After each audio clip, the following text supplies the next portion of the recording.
est-ce bien raisonnable tout ça? Oh, sérieux les chrétiens là? Noël? En 2018? Non mais pensez-moi. On fête vraiment le petit Jésus dans cette église? Léger flottement dans l'assemblée, hein?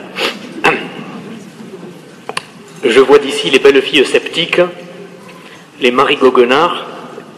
Il dit, il n'a pas un pet au casque, ton curé? Qu'est-ce qu'il croit, qu'on est venu faire des UV ici? Non, je vous remercie, je vais très bien. Puis d'abord, je ne suis pas le curé. Bon. Non, je pose la question, vous voyez, parce que je l'ai beaucoup entendu ces temps-ci. Mon père, on va passer un mauvais Noël, parce que l'année a été difficile.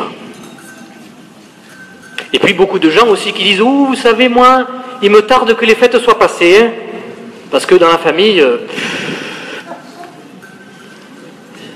Ou encore, on ne devrait pas fêter Noël cette année. Parce qu'avec ce qui se passe, eh ben, on n'a pas le cœur à la fiesta. Et gna gna gna, et gna gna gna, et gna gna gna.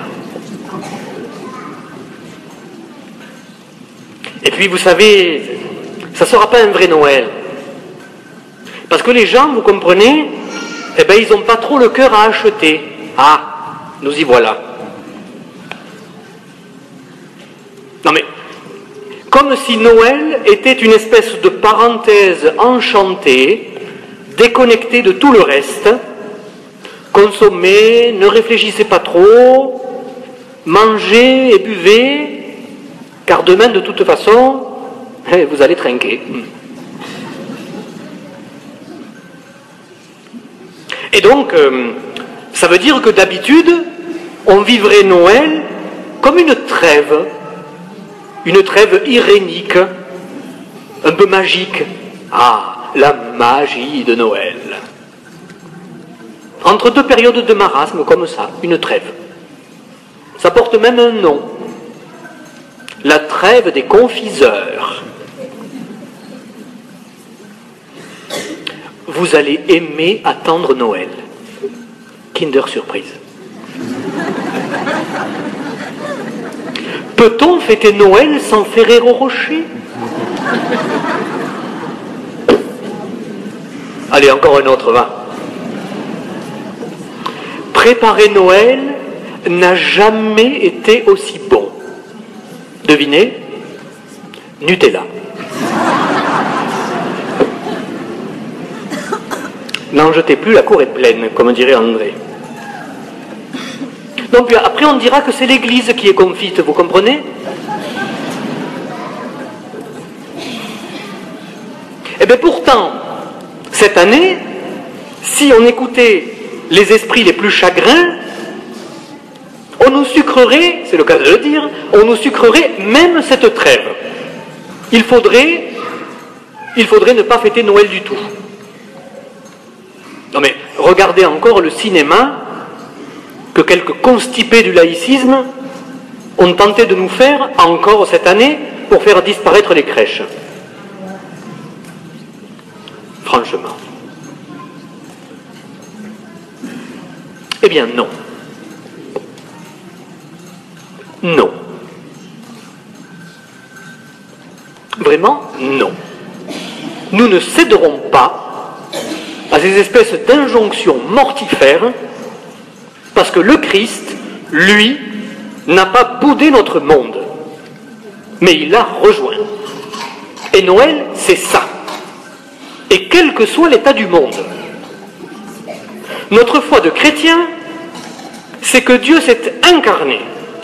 Il a pris chair. Il a épousé la condition humaine, telle qu'elle est, telle qu'elle a toujours été d'ailleurs. Pauvre, fragile, limitée. Notre solidité de chrétien, c'est que Jésus, mieux et plus que personne, a regardé en face la peine des hommes, leurs soucis, leur manque d'amour et de fraternité. et qu'il y a apporté sa présence.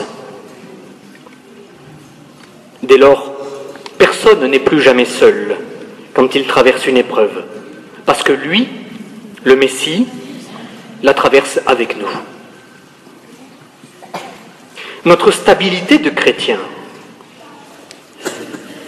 c'est d'être les disciples, les amis d'un Dieu qui est venu sur terre pour être compté parmi les hommes, parce qu'il veut nous compter auprès de lui, et parce que chacun, justement, nous comptons pour lui.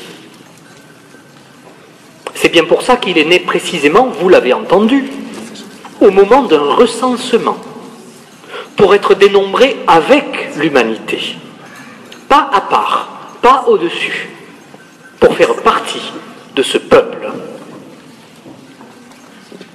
Notre assurance de chrétien, c'est que Dieu, lui, ne fait pas la trêve de Noël, comme s'il mettait momentanément des œillères pour faire semblant que le mal et les difficultés n'existent plus. Dieu ne se moque pas de nous. Dieu ne fait pas de trêve parce que lui, il apporte la paix dont il est le prince et que c'est plus qu'une trêve. Alors évidemment, notre foi n'est pas un écran de fumée qui nous ferait voir la vie en rose. L'attentat de Strasbourg, le ras-le-bol, exprimé par beaucoup ces derniers temps aussi, dans notre pays, le tsunami d'Indonésie, encore avant-hier, sont bien là. Mais c'est ce monde-là que le Christ habite et qu'il mène mystérieusement à son aboutissement ultime en le tournant vers le Père. Ce monde-là, ça a commencé il y a 2000 ans, dans le fumier malodorant d'une pauvre étable. Et ça se passe aujourd'hui, ce soir, ici et maintenant. Voilà. Voilà ce qui peut nous mettre dans la paix, qui est bien plus qu'une trêve. Une paix profonde et durable. Dieu s'approche de notre ordinaire, de notre quotidien, et il l'habite. Et il vient l'aimer avec nous, ce quotidien, même s'il est parfois difficile. Il nous visite et il nous sauve de la tristesse. Pas par une baguette magique, mais parce qu'il la traverse avec nous. C'est ce qui s'est passé pour le berger de notre conte tout à l'heure. Et il s'en était pas douté. Parce que le projet de Dieu pour nous, son ambition pour nous, dépasse de très très loin ce qu'on peut en penser et en imaginer, vous savez. Alors oui. Oui, ce soir, vraiment, nous fêtons Noël. Dans la joie, dans l'estrambord de notre Provence, comme on dit, avec les animaux, les ânes, l'agneau, la crèche vivante, la musique de nos traditions. Oui, oui, nous fêtons Noël. Parce qu'il n'y aura pas de réponse plus réaliste à apporter que d'accueillir ce Fils de Dieu qui vient réellement se faire l'un de nous. Et vous savez, cela s'accueille. Riche ou pauvre, cela s'accueille. Cela ne s'achète pas, à aucun prix. Le prix, c'est lui qui l'a payé. Et ça s'est passé sur la croix. Alors, ces dernières semaines, on a entendu pas mal de slogans. On en a entendu un qui a pu nous faire réfléchir, peut-être. Jupiter vient sur Terre et c'est la misère. Écoutez-moi, je ne suis pas spécialiste de Jupiter, hein, désolé, c'est pas mon rayon. Mais par contre, ce que je sais, ce que nous pouvons dire, c'est Jésus-Christ vient sur Terre Et il vient vivre notre misère. Jésus-Christ vient sur terre, et si vous me permettez le jeu de mots, mais qui est vrai, et c'est la miséricorde. Pas une miséricorde de guimauve, là. Vous savez, il faut être bon, il faut être chrétien, il faut passer dessus. Non, non, non, non, non, non. Pas une miséricorde où rien n'est grave. Sunt des figues d'une autre panier, comme c'est dit, hein. Autre chose. Non, une miséricorde qui fait droit à notre soif de justice profonde, telle que d'ailleurs, dans notre pays, on l'a éprouvé ces derniers temps. Une soif de justice, une grande soif de justice. Peut-être, je ne sais pas, que les bergers, qui étaient des gens modestes, hein, qui ont été les premiers témoins de la naissance du Sauveur, peut-être qu'ils auraient revêtu des gilets jaunes, je ne sais pas. En tout cas, ce que je sais, c'est qu'ils ont su se réjouir de la naissance de cet enfant. Ils ont su remercier Dieu de ce qui se passait dans leur vie ordinaire. Et ils ont su le raconter aux autres. Si nous sommes frères, vraiment, hein, de ces bergers, comme de ce petit nouveau-né, ce n'est pas seulement parce qu'il est comme nous, mais c'est parce qu'il est le fils d'un père qu'il nous montre. Souvent, quand on est chrétien, on dit qu'on est frère. Mais pour être frère, encore faut-il une paternité commune, comme le rappelait récemment Monseigneur l'archevêque de Paris. Sans quoi, vous savez, la fraternité là, qui est inscrite dans la devise de notre pays, ça n'est plus qu'un propos incantatoire. Reconnaître pour nous, ce soir dans cette église, le Fils du Père qui vient à nous, y compris dans le visage des autres, comme le vieux berger, eh bien ça, c'est déjà être artisan de fraternité.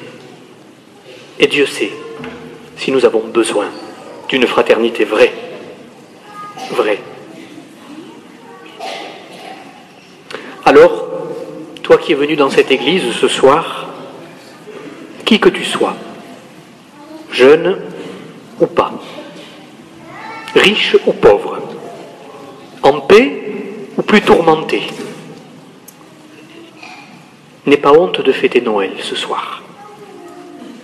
N'aie pas honte de fêter cette année Noël, parce que Noël, c'est pas l'anniversaire de Jésus. Une espèce d'événement du passé pour égarer nostalgique. Non, c'est l'irruption de Dieu dans ta vie, dans ton présent, tel qu'il est. Il vient te revêtir de sa noblesse, en assumant ta fragilité, en assumant l'indignité de ta crèche intérieure et de la mienne. C'est là qu'il veut venir habiter. N'attends pas que des conditions idéales soient réunies pour enfin te tourner vers lui. Ah, quand j'aurai le temps, oui, tu parles. N'attends pas qu'il y ait des conditions idéales pour orienter ta vie vers Dieu. D'abord parce que Jésus n'est pas une idée. C'est quelqu'un. Et il t'appelle à changer quelque chose concrètement de ta vie. Là, ici, ce soir. Et c'est plus que jamais le moment. Enfin, n'oublie pas.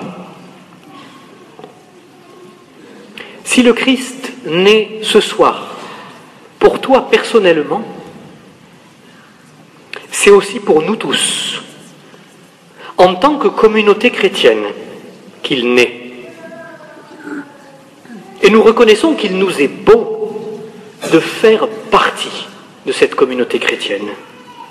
Il nous est bon, surtout dans un pays où chacun revendique sa liberté, il nous est bon d'appartenir à cette famille, de prendre sa part de cette fraternité que nous recevons de Dieu.